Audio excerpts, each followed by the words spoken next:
Hello and welcome to another edition of DIY Indie Musicians Talking Music. And today I've got the pleasure of eXorZm. And what's great is this is going to be coming out, I think, a day after the release of your new single, To the Edge. Is that right? Yeah, that's correct. It's out on Friday the 29th. It's called To the Edge and is basically a metaphor for why we do these silly things, so creating music and just to see what we find, kind of. No, very, very, very interesting. It's great, and I've got to say, when I sat down to sort of go through your music on Spotify, so I wouldn't be a complete idiot when I talk to you. At first off, I thought, oh, this is going to be it's going to be dark, it's going to be death metal because I found out you're from Norway, so I figured it has to be right because otherwise, when Yeah. it's talk, I think would be the other option. And I listened to your music, and it wasn't at all like that. And it's great. I really enjoyed it because I found it very delicate, very singer-songwriter in an interesting way, but it's definitely to the edge. You push things a little bit. So, Yeah, I try. yeah, no, it was great. I have to say it was one of those cases where I was listening to the music and I was surprised because it wasn't what I expected at all, in a good Okay, way. You know what I mean? nice. Yeah. Yeah. So tell me a little bit about your process. How do you write songs? What got you into writing songs? What do you like about writing songs?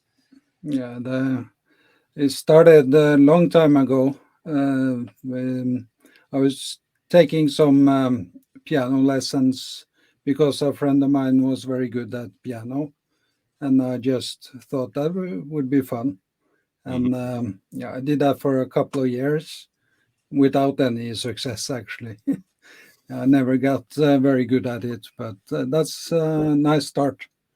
Yes, And piano is very difficult for anyone. I've tried learning it too, and I think it's probably one of the more difficult instruments, aside from the ones like violin, where you get into the real feel things, or yeah, yeah. like the saxophone And, or something like that. and flutes also very, very difficult, Yeah.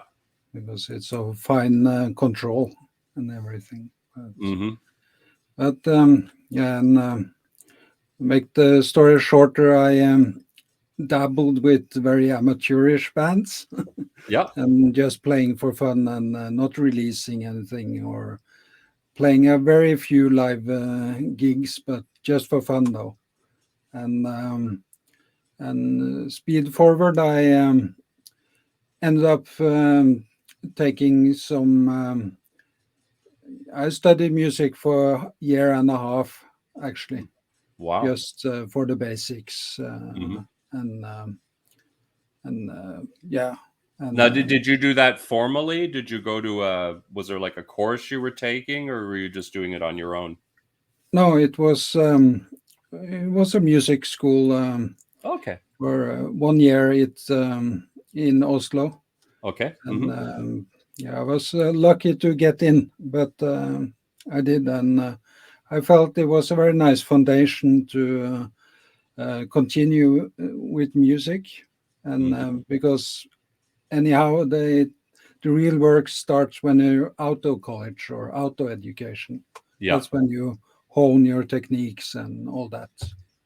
Yeah. And yeah, No, that's true. But I think having a good foundation and understanding of music, because there is a fair amount of theory to it. yeah, It's too bad. I mean, I went to school just at the end of when they had music programs, and by mm, then they just deteriorated into what most of school was, which was keeping you busy as opposed to yeah, yeah, teaching you anything. And it's too bad in a sense because like when you start uh following, and I love doing that, like documentaries on musicians and stories of bands on YouTube and all that kind of stuff, the number of them that started playing and it was always in the school band, right? yeah, And then exactly. they ended up being the one who had a little bit of talent, so they were given the more difficult instruments.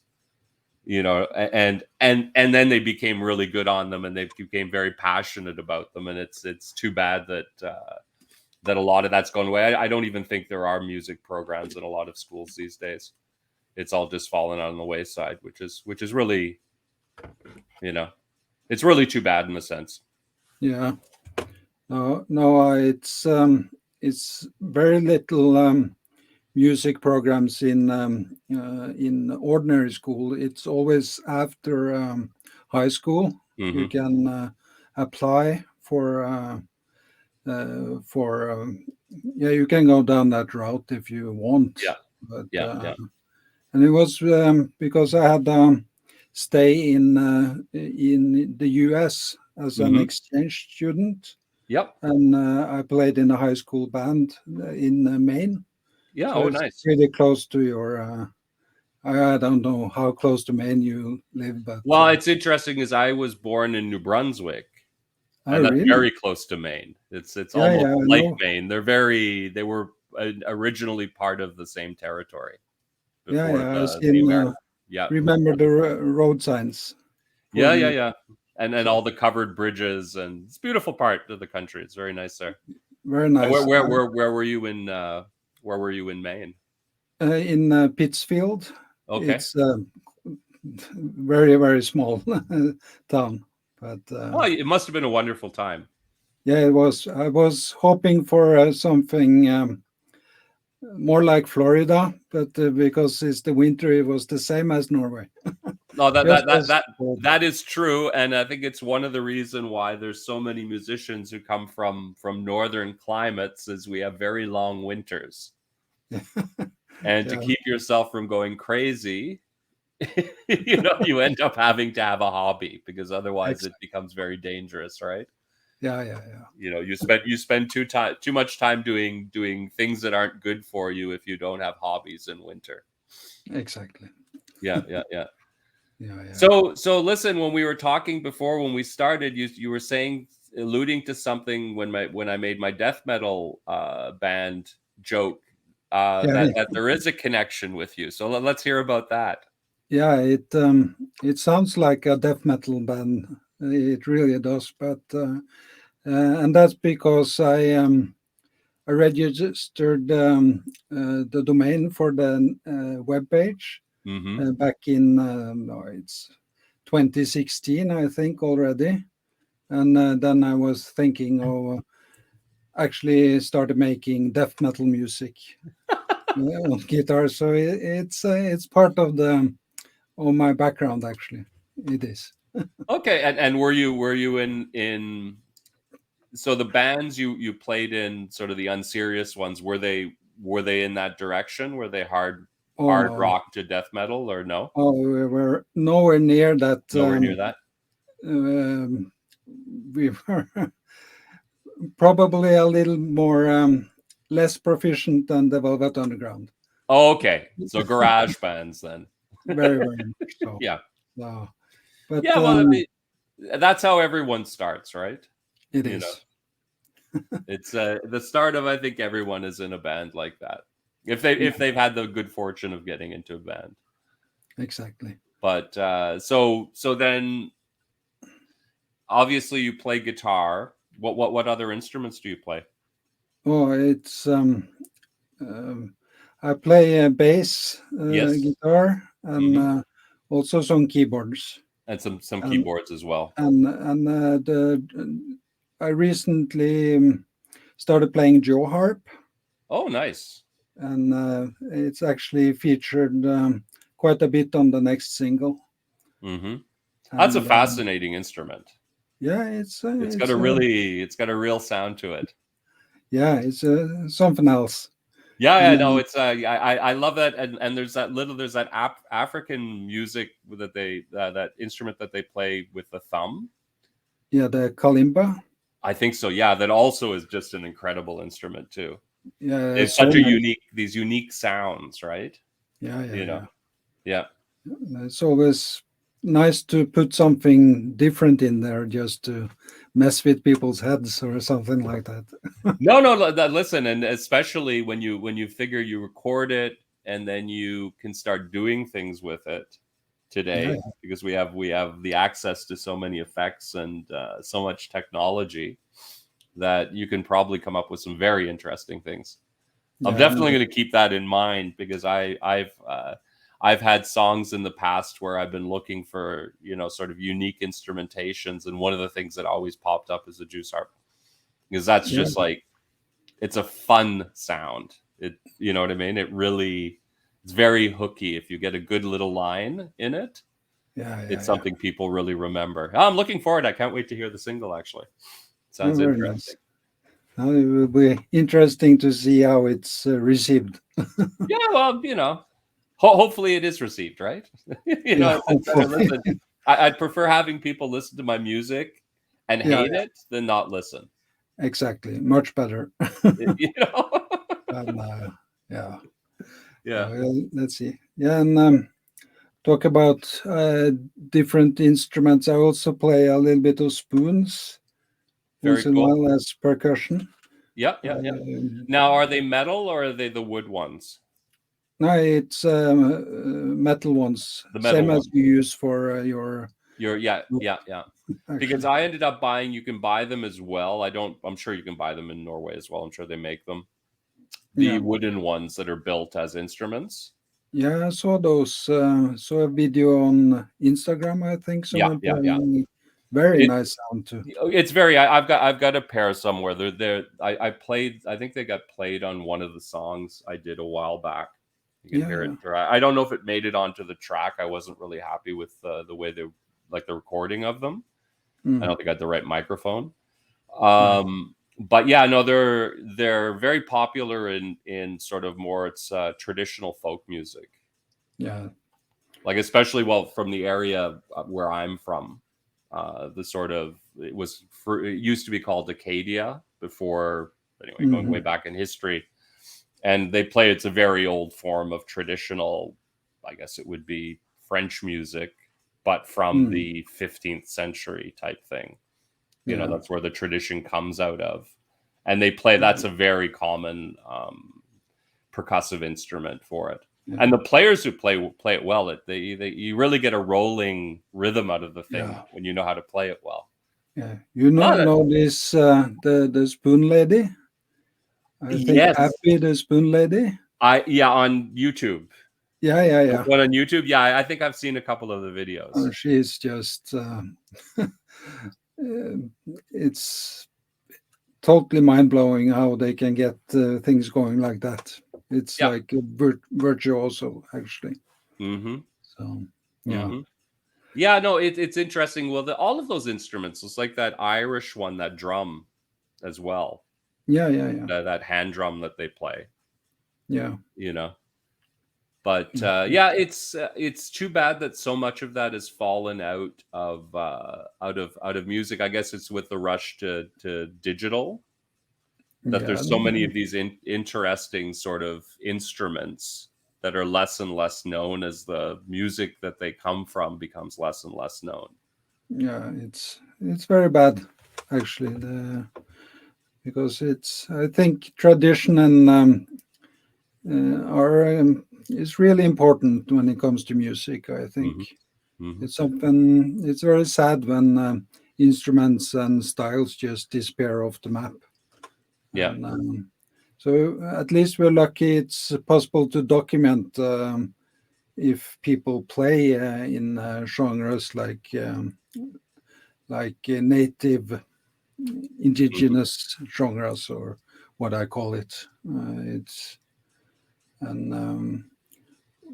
Because it's a tragedy when something just disappears without a trace. Actually. Yeah. So. But I think what's really important is that it stays alive in a sense, and as long as there's a community of people interested, it'll stay alive. I had an interview, I guess about a month back, with a musician, and I used to go and see him and his brother play 30 years ago, like back in the 1980s. So that would be 40 years ago, almost 40 years ago. Anyway, a long time ago. And they've kept it up. They've been very, very true. And if anything, their interest in music keeps getting pushed back in time. Yeah. And and a lot of what he's playing is this stuff from the 1930s and the 1940s, the really sort of what ended up becoming the blues and country music and rock and roll and rhythm and blues, and but the actual music that all came out of, because it was a real mix of these different styles, right? Yeah. Mostly from the southern part of the United States, but not only. Because a lot of the folk traditions came, but the thing is, until the record industry and this desire, and you see it, how crazy it's gotten now, this desire to label everything. Yeah. And you come with genres of subgenres of that, but before then it wasn't like that. There were people who played music, right? And Yeah. oftentimes it was pre any amplification. Yeah. So a lot of the times it was just large groups of people that get together on a Saturday and they'd have a house party, and everyone played an instrument, and they'd play, traditional, whatever was traditional for them, right? Yeah. And it's nice. It's nice to see that in some areas, like it's what is it? What was his name? The latest name, Slim Sandy. His name is Peter Sandmark. He's still at it, and if anything, the music is getting more and more popular because there's a whole series of festivals for it. And it's sort of that, it's a little bit of rockabilly, but pre-rockabilly, so honky tonk type stuff. Okay. Western swing, a lot of acoustic stuff, and it's the type of stuff like a juice harp would fit right in, or washboard. You could have someone play washboard but no one would blink an eye, right? Because it'll fit with that style of music. Yeah. But what he always did, and this is where I think sometimes that these more traditional styles of music start failing, is that they don't retain the joyousness of the music, because a lot of it, the way it was played and the way it's intended to be played, is up tempo, and it's party music, right? Yeah, exactly. People were dancing to it. It's like, but I think that was like in the 50s is when things went awry in a little bit, and that folk music became this other thing. And then everyone had to sit down and watch it like you were at a classical music concert. Oh yeah, we had the same thing here in the 70s. It became very much like performing Norwegian folk music. You had almost to be a professor at university, and all the fun kind of went out of it. Yeah. And so it reminds me a bit of that. Yeah, and I think that, well, it's happened with a lot of things, and I think that that's where the documentation tends to go wrong. Yeah. In a sense, it should be more, if you enjoy it, and you should try to keep it alive. Yeah. And get in the next generation of musicians interested in it, let's say. Because it's really important, but I think that a lot of people just don't. It's one thing I've noticed, because I'm addicted to watching any documentary on any kind of music. Right? It doesn't matter what, I'll just watch it. Right? It's one of those things. I've got a number of interests like that. Yeah. And what always struck me is the amount of like the way you misinterpret how music was played in the past. Yeah. Like where it was played, what the audiences were like, the way the audience, like, you don't know until you actually start seeing old footage, and we don't know for the stuff that's pre any recordings, right? Exactly. But what struck me is like blues, where now the blues, well, it's like an audience, and it's all very, very in these things, and you listen, if it's like bebop jazz and whatever. That was party music. They were playing it in these bars where they're dancing. Everyone's dancing to it. There's a fight going on in the corner. You know what I mean? But you know what I mean? It was just like, it was like what the punk club was like in the 1990s or whatever, 1980s, And I think that it's like the death of music is when it goes into the academy. Yeah. It's like a sure sign that it's going to die, right? because it gets over analyzed and it pulls out what's important in music, which is the emotionality and the physicality. Yeah, I had a few teachers like that who were very concerned with the rules of music, and this is how you do it, and that's not how you do it because you always develop it. If it's and music theory happens after the fact, and it's Exactly. very, very mind blowing. See, these teachers also are musicians, and they can figure out that it's after the fact. You look at popular songs and see, oh, he broke the rules. That's why it became a hit. Uh, Pretty much, it sounds like it's actually totally wrong, but that's what makes it cool often. Yeah. So, yeah. Yeah. No, you're right. It's like breaking the rules and the mistakes. It's like I found so often it's the time that you play it wrong Yeah. that it sounds better. Exactly. Not always. Exactly. Sometimes it sounds, oh my God, that's wrong, like a wrong note. But Yeah. I've noticed a number of times where I've in my very poor piano playing, let's say, because I don't really play. I can pick out chords and stuff on the piano. Mhm. I'll use it to start writing a song, and I'm playing it, and then I make a mistake, and I go in when I'm looking through on the MIDI, to actually Mhm. put it together into something. That it half the time the ones that I'll keep are the ones where I made the mistake. Yeah. Because you get the timing is a little different, or there's a bit of a different feel, and there's something there that calls out to you Yeah. where 10 that are all exactly the same don't. So Yeah. it's a strange. Yeah. It's makes it very interesting. So, Exactly. Well, and it gets back to your point about being on the edge, right? Like trying to push things, which I always try to as well. yeah, I checked out your catalog over the weekend too, and it's very yeah, I like that vibe of pushing things. It's very. It reminds me little bit of Joy Division, Okay, well some of that's your tunes, and I'm a huge fan of them. me And too. I think I tend to wear my heroes on my sleeve when I half the time unconsciously. yeah. But That is, I try. Listen, what I try to do is to really be true to the song mm, and bring in a lot of emotionality. yeah. And sometimes like a lot of the songs, the vocals are the first take, Oh, yeah. type thing. And it isn't because it's the only take and I'm lazy or whatever, but sometimes you nail it. Yeah.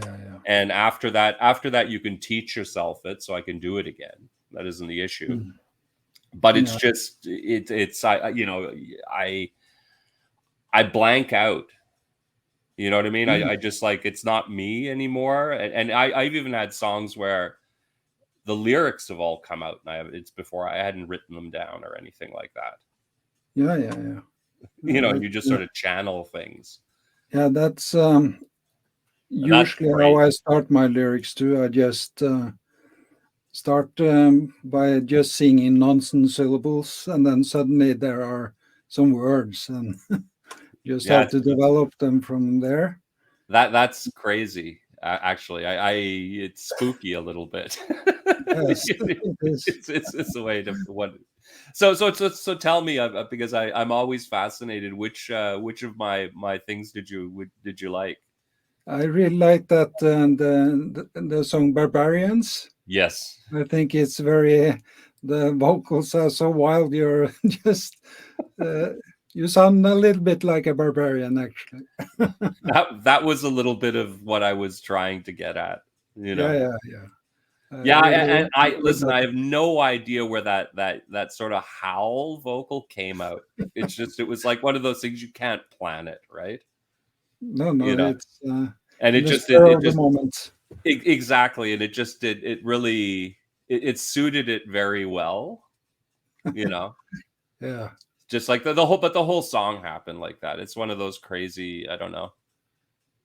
I don't know where this stuff comes from. That's what fascinates me about it so much.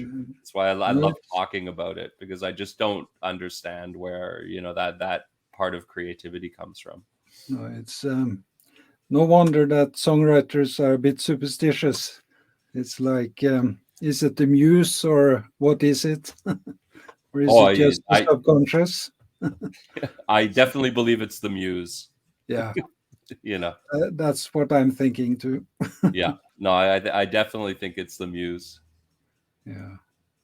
Yeah. So talking in terms of your sort of discography. So let me. Well, you might as well tell me, because I don't remember, to be quite honest. How many have you've done? I think you've done 2 albums. Is that right, or 1 album? No albums so No far. albums yet. Okay. Only, I think this is my 10th single on Spotify. Okay. And I think I have one more on Bandcamp, something Okay. like that. And except I have I released a hip hop album in 2016, I think, Interesting. with my brother. Uh-huh. And that's but under a different name. Okay. So yeah. That's interesting. And were you the rapper, or were you the producer? Actually, I started rapping a little bit on during the project, Uh-huh. and also producing the whole album Yeah. actually, and my brother is the main rapper on it, but yeah. Yeah. Just So you did the sort of second voice and the back and forths. Is it because if we're talking hip hop, like that was the classic, right? yeah, What that's was it? What was it in Public Enemy? What was the guy with the big clock? Oh, what was his name? I loved him. I can't remember at the top of my head, But you know what I mean. He actually became like yeah. a reality TV star afterwards. Yeah. But so you were rapping that sort of vocal. Yeah, it's a little bit more left field than Okay. so it's So De La Soul then. yeah, and my girlfriend claims it's a musical, actually, because it's a concept album about an alien invading the Earth and that kind of thing. And see, the thing, he was frozen in a cryogenic sleep, and something went wrong. He becomes totally demented as he travels to Earth, and he ends up with Vibo wanting to destroy the humans to save the animals. Some very far out stuff, but yeah. No. It's actually fascinating. And Yeah, have you ever seen? There's a great a documentary on hip hop, on the whole culture. That, what was it called? Oh God. It'll come to me. I'll write it in the description if it comes to me. But basically, the story is they're following the graffiti artists, who really were the ones who probably started. There were like 2 or 3 things that were going on in New York at the same time, that all then coalesced and became hip hop, right? Yeah. So you had these graffiti artists who were going around, and that's like the main characters. And what they do is they'd tag their, whatever their tag was, on the streetcars. And the whole thing was to get it onto not streetcars, but the subways, was to get it onto a subway that went all the way across the city, right? Because then, of course, your tag would get shown everywhere. And this sort of bled into the people that were doing. They were like poets. They were writing verse.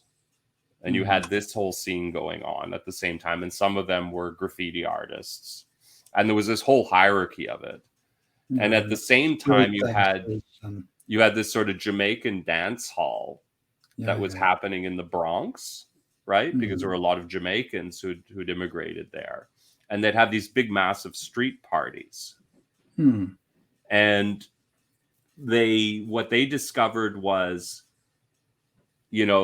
breaks, right? So that they'd find songs where they'd really like the break, and then they figured out a way to have two turntables, right? Because none of that existed before in that way. And then the ones who were really good would jump back and forth to keep the break going. Yeah. So it was like looping, but they were doing it like live with like the little short bits of songs, right?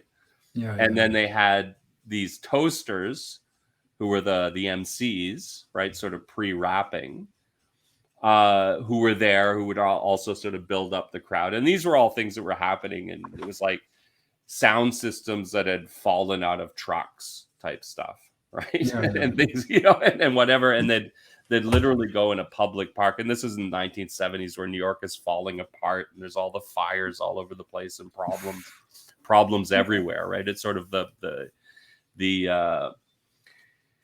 1970s of that Charles Bronson movie, Death Wish, right? It's like that's the sort of backdrop to all this. And they're literally going and they're hot wiring to get electricity from the street lights to power their parties. Right? It's absolutely nuts. That's great.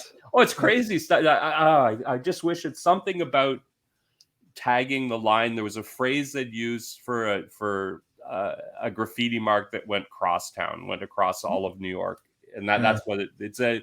And what's fascinating, it was done by this BBC crew, and so it's like it's almost this anthropological study. Yeah. Like the people that are doing it are very interested, but they're also they're observing as scientists. Sort of thing, right? That one sounds very interesting. Oh no, it is. I'm almost tempted here. I'm gonna, as we're talking, you say something, and I'm gonna try to find the name of it because I think I probably can Google it. So let me think of what you can talk about for 2 minutes while I try to do this. Oh no, I'm sure we'll come up with a. So why don't you tell me about your biggest three musical influences? The biggest musical influences? Yes, for you. Yeah, 2 or 3 of them. And you can sort of think about that. And I guess that Pink Floyd has got to be one of the main influences. Excellent. And very much early Pink Floyd, actually. Prior to The Wall. It's a little bit unpopular, maybe, but how prior? I'm quite a big fan of Pink Floyd too. No, it's I never gelled very much with The Wall, actually. It's but everything prior to The Wall, I think, is absolutely amazing. And don't get me wrong, The Wall is absolutely a great record too. I like that one too. But and I'm especially fond of the very first record, actually, with Syd Barrett as the lead singer. So Saucer Full of Secrets. No, the Piper at the Gates of Dawn. Oh, Piper at the Gates of Dawn. Yeah, okay. Yeah, I think he has only one song on Saucer Full of Secrets. That maybe, yeah. I'm not so familiar, But it's very, very. Listen to them forever, it seems. And Neil Young is Young. Okay. And Leonard Cohen. And there's a lot of Canadians, actually. I've got such a soft spot for Leonard Cohen, and I can well imagine he's very popular in Scandinavia. Yeah, he actually lived in Norway for a short while. That wouldn't surprise me either. He's from. I grew up in Montreal, so you could literally bump into him at a cafe or at a bar or whatever because he lived there for many years. Well, he was from there, right? But yeah, no, I've got very fond memories as a teenager. It was the perfect sort of melancholy music. Oh yeah, especially that White Greatest, the Best of Leonard Cohen record. Hmm. Yeah, great songwriter. What I found interesting with him is his later career. Yeah. You know, things like you know, Now We Take Manhattan and stuff like that, which are very fascinating songs. Yeah, it's that record is, I think it's my favorite actually. It's a good one. Yeah, and it's very interesting how he, a bit surprising really, embraced that electronic sounds of the 80s, I think. Hmm. And he's doing some very cool things with it, I Yeah. think. So, and and he had quite a few great records after that one too. Hmm. And 10 new songs. I don't know if you know that one. Was that the last one he did? No, it's from 2004, I Okay. think. Yeah. And that was also very, very good, I think. Yeah. No. Was that one of the ones he was doing with his son? No, I think he did it with one of his many girlfriends, I think. That one. I can't remember if the one he did with his son I think perhaps it might was have the been the last one. last one he did. Yeah, I He think did so. before he died. Because It's I know his son was a musician as well, and it was also very electronic. I think I have it somewhere. I think I heard it, or yeah. I bought it at some point. I like the last one. It's very dark and Hmm. very sad, obviously. Hmm. But yeah, it's very interesting songwriter, I think. Oh, Very, he was a poet. So I think that, absolutely. and it really shone through in his lyricism, is the way, you know, he wrote such profound lyrics. Oh yeah. You know, and that was just from you know, I could never, I don't think I'd ever be able to achieve anything like that. I don't have the discipline. No, Well, yeah. because you have to. You know, years ago, of course, I did You know, I did creative writing when I was in school, and did some Mhm. poetry classes and stuff. Poetry is very difficult. Yeah. You know, it doesn't. You know, you might see, and it might be 35, you know, 40 words or 100, 200 Mhm. words, but the amount of time that goes into crafting a really strong poem Yeah. is, you know, Yeah. it's Yeah. not nothing. Let's No, put no. it that way. And I know, And listen, I noticed it as well because at one point I had this other YouTube channel that I was running, mhm. and I was doing stuff, and I became very obsessed with lost rivers. Not sure if you know what a lost river is. No, I'm not. No. Okay, well, in Toronto's geography, there were all kinds of basically the land when the last ice age ended, Mhm. it gouged out massive amounts of land as as the glaciers were receding. Mhm. And around Toronto, it created all of these ravines, right? So Toronto isn't as flat as it looks now Mhm. because there were all of these ravines everywhere with rivers coming down to Lake Ontario, right? So it's not Yeah. nothing like Norway. It wasn't the big, fjords or anything like that, but you had ravines Mhm. everywhere. And of course, this isn't really conducive to a city because you'd have bridges every, you know what I mean, every Yeah. few feet. So a lot of them ended up getting filled in. Ah. But the thing is, the river didn't go away, right? So it's Yeah. still under there, Ah. causing problems half the time because unless it was properly Yeah. regulated, right? Yeah. They shift. Like some little substrate of the whatever's down there will move a bit, and the water is just relentless, right? Yeah.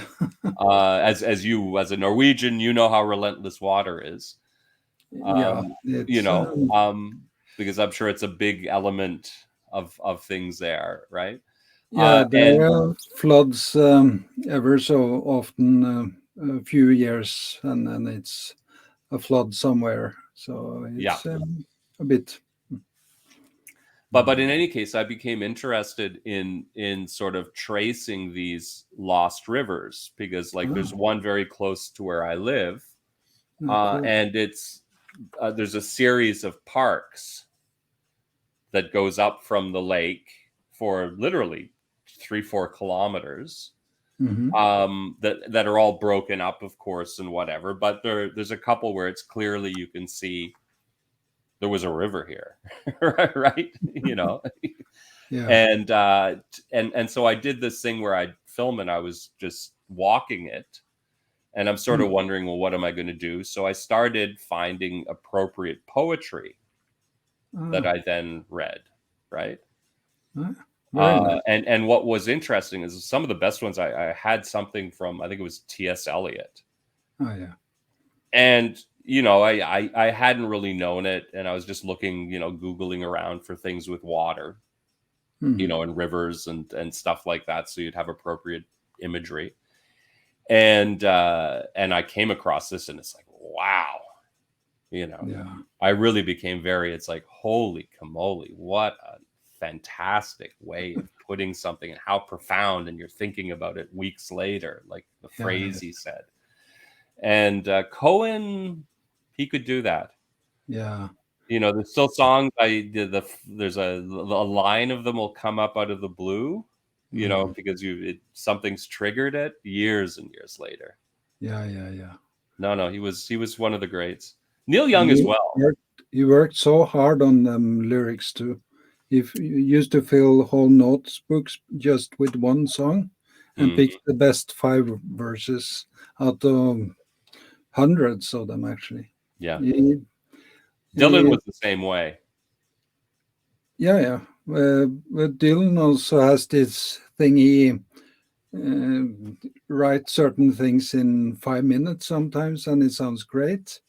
And there's a story when Leonard Cohen met Bob Dylan, and Bob Dylan told Cohen how much he appreciated the Hallelujah song. Yep. And asked him how long it took him to write it. Yeah. And I think he said 5 years or something, very, very long. And now I forget what song by Dylan, but there was another song that Leonard Cohen said he really enjoyed, and he proved he wrote it in the studio in like 15 minutes or something absurd like that.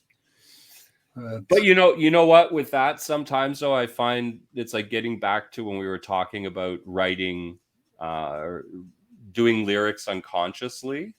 Yeah. I think that when you want to be really truthful about it, those ones, I've been listening to the music for a month, 2 months incessantly, and then I'll write it. Yeah. And it'll all come out. And I think that it's because it's really, the work's already been done. You know what I mean? Yeah. And then the funny thing is that, like, the thing that'll often trigger me is one phrase. Like if I, and it's usually I'm listening to something, I'm reading something, and a phrase will come up that's completely, or irrelevant to it. Like, I'm not writing a story. It's not. I'm not like, it's not like the Crosby, Stills, Nash and Young with Ohio, where I'm writing a song based on an article, right? A news article or something like that. But there'll just be a line that someone will say, and it'll click. And then I can write all the lyrics. Yeah, that's very nice. It just falls. It's the keystone or whatever it is, the keyword or whatever. It's very interesting what can work as a catalyst of sorts. It's very mysterious. Yeah, you never know where it comes from. I always have a notebook, and if I hear this, sometimes people say these most amazing things, like this one sentence, and I'm thinking, that's my next title. And it's a little bit like magpie, you flying around stealing shiny objects, but it works. Whatever works. Hey, listen, one of my favorite artists is the ultimate magpie, Hmm. David Bowie. Oh yeah, yeah, yeah. You know, Yeah, it's one of the master thieves. he was the best in Yeah, a lot of ways. Uh, no, it's interesting, but getting back to like Pink Floyd. yeah. So you're much more. It's a really early stuff, I guess, up to metal. What are your feelings on their, well, the excluding, because I feel the same way as you do about The Wall. I never really liked it. No, it's There's some good songs on it. mm, Like Comfortably Numb is a great song. oh It's yeah, one of their best songs. yeah, But as a whole, I found it was, I don't know. It was never my thing, right? yeah, And I was also like really totally into the music when it came out, yeah, and yeah. when it was a big hit and when it was being played incessantly, but it just never did it for me in the same way that, I mean, for me, my favorite is probably Wish You Were Here. Oh yeah, yeah. That, But I also really appreciate Dark Side of the Moon as well. yeah, and Which was a major achievement just in terms of, in terms of showing people what you could do in a studio, right? yeah, absolutely. Because I think that was the first really, even greater than the Beatles stuff, to be quite honest, like the first great studio record. Yeah, it is absolutely pushing the boundaries Yes, in yeah, so many ways, and yeah, yeah, and but tremendously successful as well. yeah, yeah. It Big, was their make it or break, live or die record, as I understand. They were living in France as to avoid taxes in UK, I think. So weren't if they all? that record hadn't worked, they probably would have folded as a band. So Yeah, yeah. And what people might not understand is that the tax rates that bands were paying back in the 1960s were like over 90%. I think it was something like that in England. It was something crazy. so that's Yeah, why George Harrison wrote his Taxman. Taxman. Oh yeah, well, and that's why they all left, right? Yeah, yeah, yeah, As soon as they could, they'd leave. yeah, And they were all in Monaco, or they were in France, or they went to the United States, like Black Sabbath, or yeah, yeah, yeah. they got out. You know, But it That's makes sense. I mean, yeah, and listen, it's still a problem, although I don't think it's as big a problem now as it was. no, But it's still a big problem in the sense that, you can work at something for 30 years and have one no. success, and you're Mm. taxed as if you earned all that success in 1 year. Oh, But that's not the truth, right? It's 30 years. It should be, yeah, exactly. paid over 30 It's, years. yeah, it's all the investment. Yeah, Yeah. no, it's not. It's very unfair. Yeah. Absolutely. But what's new with musicians? It's always very Yeah. unfair. I don't think that's ever Yes. changed. You know, Always the same story. yes, with Yeah, different iterations of it, right? yeah, yeah, yeah. That's so funny. So I looked up the documentary for you. It's Hmm. called Style Wars. Style Wars. Yes, Okay. and I'm sure you can find. I'm sure it's on. You can find it on YouTube, because I think that's Yeah, where I saw it. yeah. Check it out. No, Sounds it's if you're interested at all, and I really am like I said, I'm fascinated with all of this kind of stuff. But that period mm, was such a cultural flowering. It's unbelievable. yeah, yeah, yeah. And it was really, I think, the last one where it was all like, what fascinated me about it is how many different types of art were all affected by it. It was a real true movement. Yeah, yeah, yeah. Because you had dance, because break dancing is all from there, right? Yeah, yeah, You yeah. know, you have music, you have basically what is poetry. You've got all of these graffiti artists who then go into the galleries, right? They then start doing work for galleries in Yeah, Manhattan yeah. and selling it, right? which then brings, artists like Keith Haring, who becomes famous, right? Because he isn't really, but that's where he gets all of his influence from. It's all from the graffiti, right? Like the style of the graffiti artists. And yeah, it's and the influence on music. Well, look to this day. Look how much is rap. Oh yeah. And the sampling, and and the whole DJ culture. Oh yeah. It's all out of that. Yeah, exactly. It's all out of that. And then you get to the second generation after that of which I also find really fascinating, which is the origins of house and techno. Oh yeah. Chicago and Detroit, interestingly enough. It's, and I have to say, I am not at all shocked that techno was invented in Detroit. It makes kind of sense. Oh, it does. It totally does. Yeah. If it wasn't, and also why it became so popular in Germany. Yeah. Because it's very industrial. Yeah. And Detroit's a really funny city in terms of music. When you look at the bands that have come out, you've got Motown on the one hand, right? Yeah. But then it's also MC5 and the Stooges. All back to the blues also. And back to the blues. Well, Chicago as well, because that's where all of the blues people came up, right? Yeah.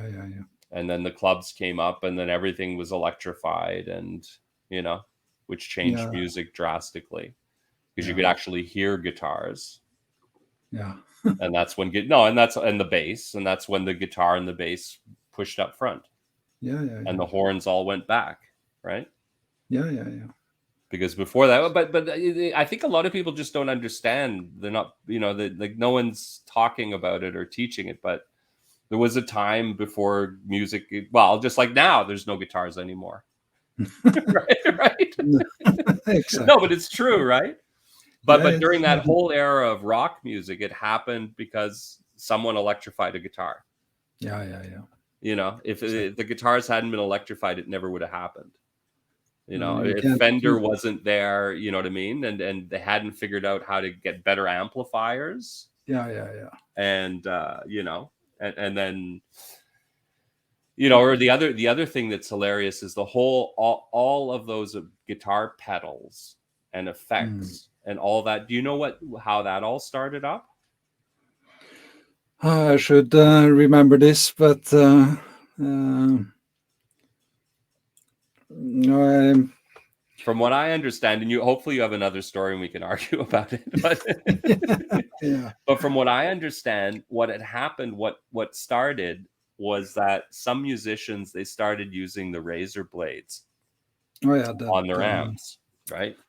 To get that, to get that rougher, buzzier, more aggressive sound, right? And this is pre any of this stuff, right? You have to think there's nothing. And if you want to get a different guitar tone, and from what I've discovered talking to guitarists specifically, it's all about the tone, right? Everyone is obsessed about getting their tone. Yeah. So some of them would start going out and they'd literally take the cone of the amplifier and they would cut it with a razor blade. And that started with the Kinks, didn't it? The Kinks did it, but they weren't the only ones. I think they figured it. I think it even started back with some of the bluesmen. And probably what happened? The first one who cranked up the amp to 11. Yeah, exactly. There is your distortion, but and that's you distort with loudness, but also with screwing around with the equipment. And so what happened though is that some of the sound engineers started thinking and looking at this, and and saying, okay, well, how can we get this so that they don't have to screw up?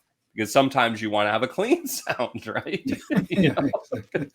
And you don't want to have 5 different amps to have different, So they started, they sort of reversed engineer. And I think a lot of the early stuff was like that too. It was someone who had a piece of equipment that was broken. Yeah. Or was like, there was something wrong with the pickup, let's say. Yeah. And someone got a sound out of that pickup that was defective, that was actually superior to one that wasn't defective. Yeah. So they had to go and reverse engineer to try to figure out what was wrong with it. And then that became, an effect, right? Yeah. But And yeah. also, if you use you don't have to play so loud because it's unholy volume levels to crank the amplifier without a distortion box or something like that. You Yeah. can really push down the levels quite a bit. So Yeah. it's funny how that works. Yeah. Well, I Because think like one of the I guess the few things that I really learned that I've always tried to follow in terms of like sound engineering and stuff like that is always to leave yourself with some headroom, yeah. because you can always push up volumes, Yeah. right? But if there's no headroom, it gets distorted really quickly. Yeah, and it's yeah, I ruined a few takes that way. I tell you that. Yeah. No, no. Well, it's hard. It's a discipline like anything else with music, isn't it? Yeah, and it's easier now than it used to be because earlier you had this very it was very noisy if you played that low, Mm. recorded at low levels, but it's getting better. So Hmm. and it's all trial and error as everything else. No, no. That's also totally true. Mhm. So what kind of equipment do you have? What do you record on? Oh, I have 500 series lunchbox that I use quite a bit Okay. with a few compressors in it. Hmm. Uh, and so I use that for guitar, especially slide guitar, to crank up the sustain Hmm. when I record that, and also on vocals. Yeah. But and some have uh, a guitar amplifier I use for my electric guitar, Right. and a few good vocal microphones. It's you don't need all that equipment anymore. No, it's So true. it's but I probably have overkill in hardware, but there's some sound and it's fun to. I like to have a button to Hmm. it's that tactile sensation is Yeah. I don't know. It feels a little bit more pro. It's just all in the mind. No, Absolutely. no. Well, I think it's also, I found a lot of musicians I talk to are gearheads. They love the Yeah. gear. Yeah. So, so it makes sense. You want the gear, you know. You buy the extra pedal, although you're not going to use it that often, but for that Oh yeah. one sound you're looking for, and there may be 100 different plugins you could do it with, but it's not the same thing, is it? No, it's I bought a few small synths also to because I just I have a hard time getting inspired by playing with the VST synths Hmm. because as soon as I had the keyboard and it's very inspiring, I Yeah. think.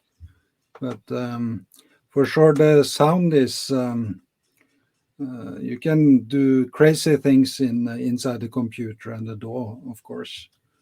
And your things are mostly in a DAW, isn't it? Yeah. Yeah. Well, I mean, because I don't really play any instruments, Yeah.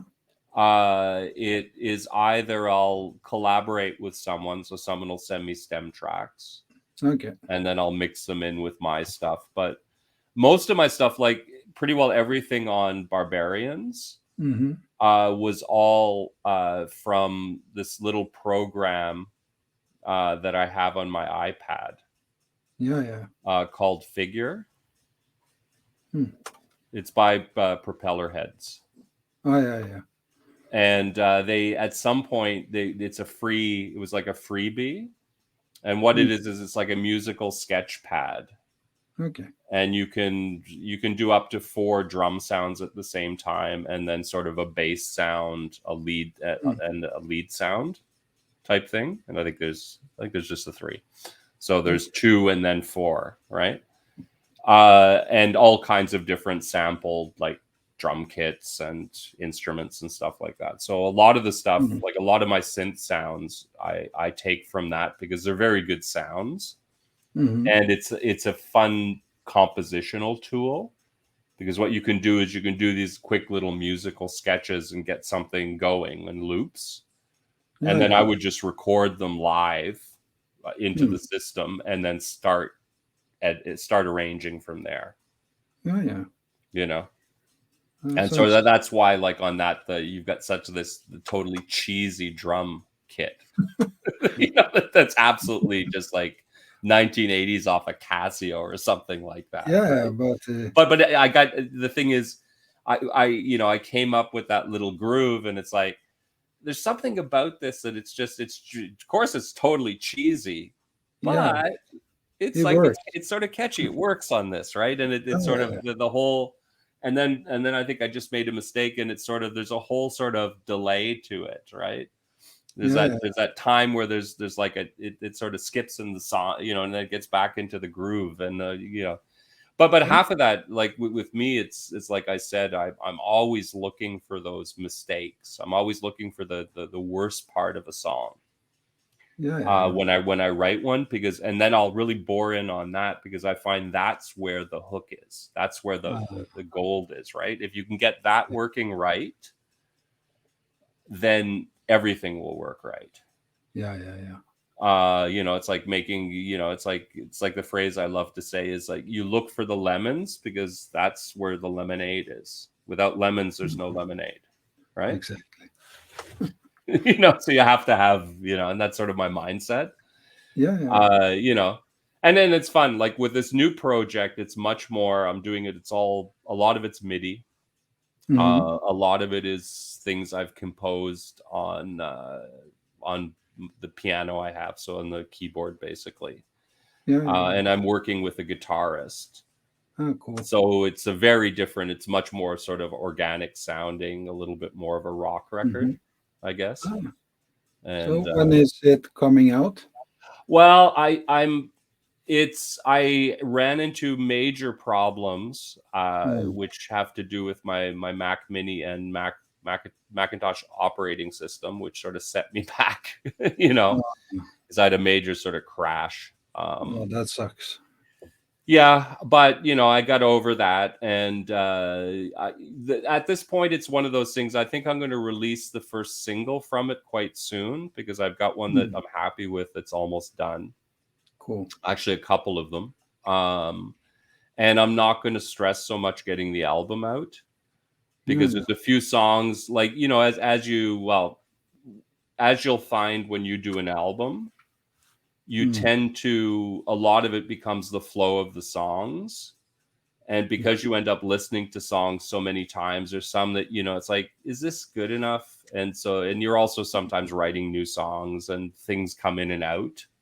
So I'm at the point now where I thought I had the 10 songs. Now I'm less happy with a couple of them. So I think I might switch out and put in some new stuff, before I finish things off. But I was hoping this summer, maybe late summer, early fall, something. But there's definitely, I think it's getting to the point now where I'm going to release the next single. Cool. But it'll be from the album, and then that'll hopefully push me to do the album. And the thing is that I'm looking forward to the next thing. I almost think I want to get it out just so that I can start working on the next project.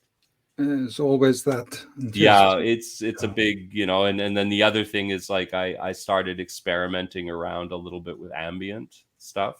Oh, cool. And I want to get back, and I think I want to release an album of that. Maybe next. Before I also have another idea for my next, the albums I'm doing. It's they're basically going to be a trilogy. Oh, So I did the EP, The Last Jerk, yeah. and then this one that's coming out is called Gaslight.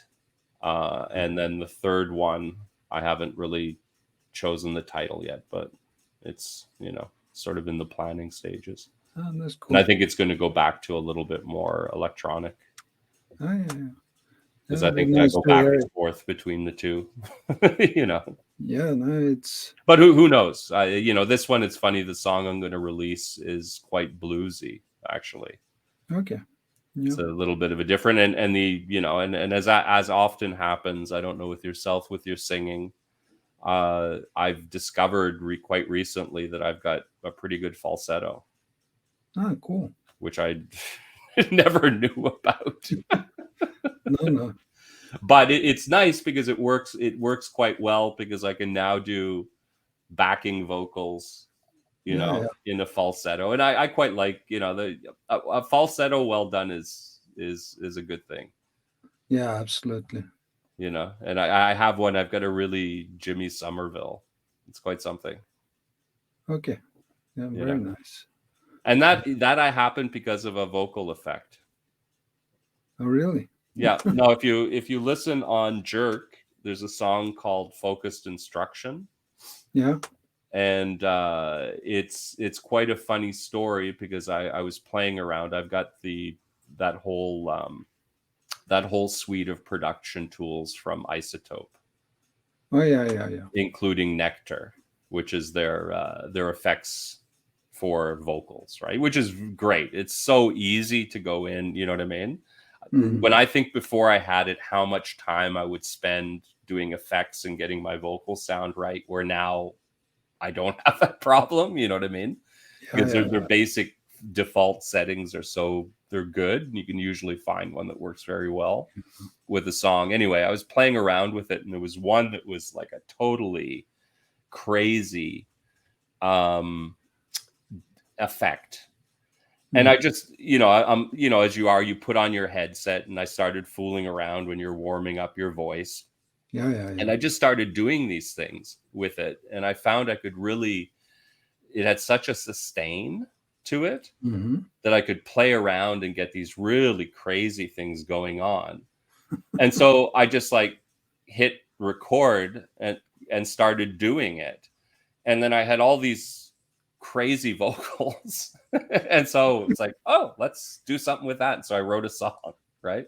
And Very there's no real lyrics to it. And I needed a chorus. So I'm looking around, and I found, and again, it's one of these cases, I saw something where it said focused instruction in some, I think it was sort of a bad translation from another language into English. Oh, yeah. And I thought, oh, that's interesting. So there's the chorus, and I'll call it, and so I'll sing that, and the rest is all this sort of me doing these weird these weird sort of falsetto effects. And then, I started multi-layering them. Yeah. I mean, one of the other things I like is because I taught myself to produce and do music and create in sort of alternative ways. I've gotten quite good at editing. Oh, yeah. That's wave editing. I'm quite proficient at doing that, and I've learned all kinds of tricks along the way. Yeah. Anyone who doesn't know that yet, you can do great delays with just multi-tracking. It's like absolutely. And you can get it just so that it times right, and then you can play around with it, especially for vocals. It's a great trick. It's editing is very, I guess people don't talk about editing very much, and it just take if you put in the time to edit, the mix just falls into place on its own almost. Yeah. Well, see, that's something I learned from Pink Floyd. Yeah. It's it's well worth watching those making of album documentaries. Yeah. I've learned so many ideas, but also techniques and just approaches to music from that. And that was one of them. And they were the masters of that kind of stuff. Yeah. And, Absolutely. And also just these long, what I most like about or appreciate about Pink Floyd, and I think they taught me a lot, and it's been very helpful in this last project because I'm collaborating with a very talented guitarist, and he's a good soloist. Like, I really like his solos, and so he'll send me just guitar stems, you know, and it's left to me to sort of put them together. I mean, there's a rough idea, but you know, I've got no compunction. I'll go in and I'll re-edit stuff, and I'll play around with his guitar parts too. Yeah. But it's been great, is there's a couple of songs on the new record that have these great, absolutely great kick-ass solos. Cool. But they're in that sort of, I'll send you some, actually. We'll offline. Yeah. I'd like to have your opinion of them. But there's a couple where it just works so well, and it's a long solo, but it, you know, it's like, wow. It's like, you know, where you really feel like I've learned something from one of my musical heroes. That's cool. You know what I mean? You know those moments? Yeah. Excellent. No, it's so anyway, one last question, and then I'm going to let you get back to your day. And I ask everyone this question. So what was the first record you bought when you were a kid? What was the first thing that caught your ear? It actually was the soundtrack to the first Ghostbusters movie. Actually, Ray Parker Jr. That was a good song. Yeah. I was such a huge fan of the movie, and that's why I bought it. But it's and actually I bought it more for the instrumental. I think main title theme. I think is called. It's piano. Yes. Piano part that also I believe was a small hit from the same soundtrack. Yeah, well, they had a great theme, though. That whole theme they had to for the movie was just perfect. I mean, it was so good that they stole it for the single. Yeah, and that single was so good that Eddie Murphy copied it, and it was a hit a second time. I missed that. No. Well, the Ghostbusters song, if you really listen to it, that big single hit that Eddie Murphy had soon after, it was very, very close to. I think they had to make arrangements. Yeah. You know, because it was a really let's say they appropriated the hook. You know. Yeah. But it was a massive hit, the Ghostbusters theme song. You know, the first listen, and it's so funny. I just did an interview with another musician based out of the UK, and his and I'm going to get it wrong now. So just let me. I can't even do it. I can't. Oh, hold on. I just want to get it right because I got it wrong during the interview, and I'm so bad at these things. But his first name, and you're going to recognize this, is Gozer. Yeah, I think. Yes, if you remember from Ghostbusters. Yeah. And the last that's what I thought it was. Goodspeed. Yeah. So that's I've seen him on Twitter. Yes. So yeah, no, he's one of the lights and lines artists. Because I did a really good. Well, I think you were one of the people who commented on the interview I did with the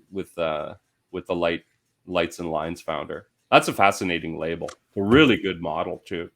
Yeah. I caught the end of the interview you did with him last night.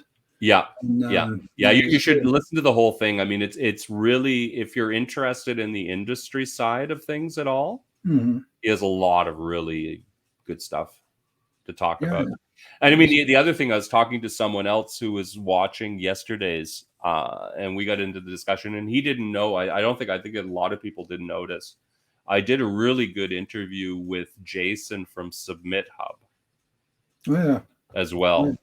And if anyone's interested in knowing how it actually works, right, and how to take advantage of it, you should probably listen to that interview. Because he explains it. He explains what his thought, because he was the one behind the whole thing, right? He's the guy who codes it all. He's the the main man. And it's an interesting concept, and it's quite an interesting story how he got there. Yeah, I should check it out because they get a lot of flack for. Yes, and some of it's justified, but on the other hand, I mean, the thing is, I think that you have to understand how it works, Yeah. and then you're not going to get as angry at them. No, exactly. Because obviously no one likes being rejected. No. Right? And, and there are no shortage of sort of prima donnas in music. Yeah. So, I can see it as being I can see that there's a good chance for people to get, very upset. But I think I'm going to approach it differently than I did last time, because a lot of times I think it's less the platform, but it's you're just approaching the wrong people. Yeah, you have to. I understand it's a bit of research to contact people who are fit for your music and things like that. That's his major point that he makes, and I think it's a good one. And then the Hot or Not feature is good too, because I got some great feedback from that. Okay. Yeah. Just because it's interesting to hear what sort of more of a general population thinks. Yeah. And hopefully I should go and check, because we had a long discussion and I made some suggestions for that he said, he was really open to making changes in that way. Cool. Because no, what I found is if you end up asking people to leave comments, and you also do the same thing, like if you're listening to stuff, you give honest, constructive criticism. Yeah. That is quite helpful, right? Especially to musicians who are starting out, because generally the only people who listen to your music are your family and friends, and they're all going to lie to you. Yeah. It's we absolutely need feedback to develop and make changes. Yeah. And as long as we can see the difference between trolls and constructive feedback, I think it's all set. And you just have to put your ego a little bit aside, I guess. Yeah. So, yeah. Well, it's the only way you can learn, right? Exactly. Yeah. And but unfortunately, that comes with lots of experience. It does. So, yeah. Anyway, my friend, thank you so much for taking the time. It was a great talk. Thanks for having me. Oh no, listen, it was a total pleasure. And stay online, and we'll say our proper goodbyes. Okay. Anyway, thanks everyone for watching through to the end. Please subscribe if you like this content, and I got lots more coming for you. Take care. Bye-bye.